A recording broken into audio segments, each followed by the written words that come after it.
What's up, Mi40 University? Ben Pakulski coming back at you from the Mi40 gym, day 2 of the training stream.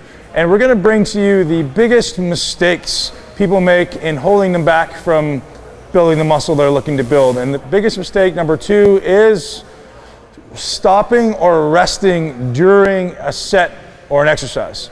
So most people pick the type of weight that is probably pretty heavy, not really putting a lot of tension through their muscles, even though there's a lot of weight, it's being dispersed amongst a lot of muscles.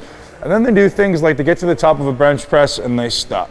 They get to the bottom or the top of a squat and they stop. So what is that actually doing? That's taking tension off your muscles. So when we talk about time under tension, that completely negates time under tension. So the optimal scenario is keep that tension on your muscle as long as possible. Don't let it relax for even a split second, because we want to punish that muscle. Like if you think about it, if you find that difficult area, that part that's exerting a maximum amount of tension on your muscles, keep it. Keep it as long as you possibly can. And that's what's necessary to build muscle.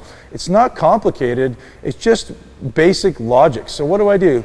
Maintain continuous motion.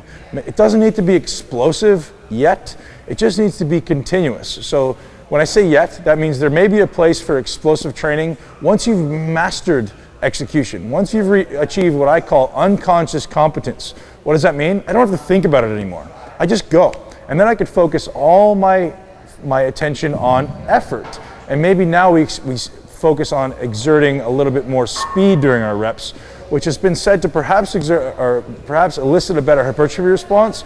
But the problem with average people training like that is they lose tension way too many points in the range. So don't do that. Move as fast as you possibly can with the weight you're able to use with maximum tension through that range. The analogy my trainer at the Mi40 gym, Joe Bennett, gives is if you're a surgeon straight out of university and you're performing your first surgery, how fast is your first incision? Very slow and precise. Rather than someone who's been doing it for 25 years, you're doing it fast. What's the difference? Practice. So once you practice enough, you've mastered a skill. Bear in mind, exercise and training is a skill. So once you've mastered that skill, now we can start adding a little more tempo to it. We can add a little more speed to it, because I know I'm gonna get it right every time. My brain remembers it, my nervous system remembers it. It's easy. Now I can focus on going a little bit faster, maybe using a little more weight too, right? That's ideal. When you see me train, a lot of people say, Ben, you don't follow your 4010 tempo.